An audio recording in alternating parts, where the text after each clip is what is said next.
Tweet का मामला इमरान खान ने FIA साइबर क्राइम टीम को जवाब देने तो इनकार कर दिता। रावलपिंडी बानी PTI इमरान खान ने अपने सोशल मीडिया अकाउंट तो ट्वीट के मामले से FIA साइबर क्राइम टीम को मिलन तो इनकार कर दिता। जेल जराए के मुताबिक टीम रात गए अडियाला जेल पहुंची सी, ताहम बानी PTI ने FIA टीम के किसी भी सवाल का जवाब देने तो इनकार किया।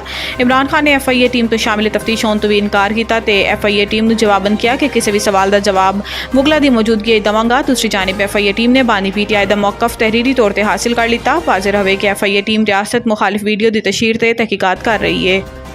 विफाक के सूबा का तरक्याती बजट 2709 अरब रुपए मुख्तस करने की तजवीज़। आइंदा बजट लिए सालाना प्लान कोआर्डीनेशन कमेटी का इजलास होया, जिस सदारत डिप्टी चेयरमैन मनसूबाबंदी कमीशन जहांजेब खान ने की। इजलास वजारत खजाना, स्टेट बैंक के हुकाम, सूबाई हुकूमत समेत आज़ाद कश्मीर ते गिलगित बल्तिस्तान के नुमाइंदे भी शरीक होए। इजलास PSDP के मद 1221 अरब रुपए, इंफ्रास्ट्रक्चर लिए 877 अरब रुपए, एनर्जी के तरक्याती प्रोग्राम्स लिए 378 अरब रुपए, ट्रांसपोर्ट ते कम्यूनिकेशन लिए 173 अरब रुपए, वाटर रिसोर्सिस लिए 284 अरब रुपए ते फिजिकल प्लानिंग एंड हाउसिंग लिए 42 अरब रुपए मुख्तस करने की तजवीज़ दी गई। प्लानिंग कमीशन ने सोशल सैक्टर लिए मजमूई तौर पर 83 अरब रुपए, हैल्थ लिए 17 अरब रुपए ते तालीम लिए 32 अरब रुपए मुख्तस करने की तजवीज़ दी, जबकि SDGs लिए कोई बजट मुख्तस नहीं किया गया।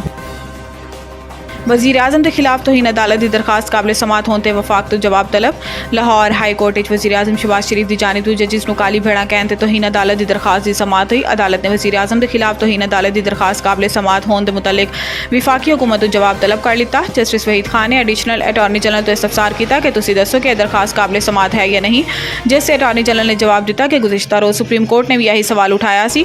विफाकी हुकूमत के वकील ने कहा कि सुप्रीम कोर्ट ने अटॉर्नी जनरल वाज़ेह किया कि वज़ीर आज़म ने यह गल मौजूदा जजिस के बारे नहीं कही, जैसे अदालत ने इस्तफसार किया कि क्या तुहाडे कोल तहरीरी ऑर्डर मौजूद है। विफाकी हुकूमत के वकील ने जवाब दिता कि हाले तहरीरी ऑर्डर सुप्रीम कोर्ट तो मौसूल नहीं होया। वज़ीर आज़म ने 200 यूनिट वाले सार्फी लिए बिजली की कीमत वधाने की तजवीज़ मुस्तरद कर दी।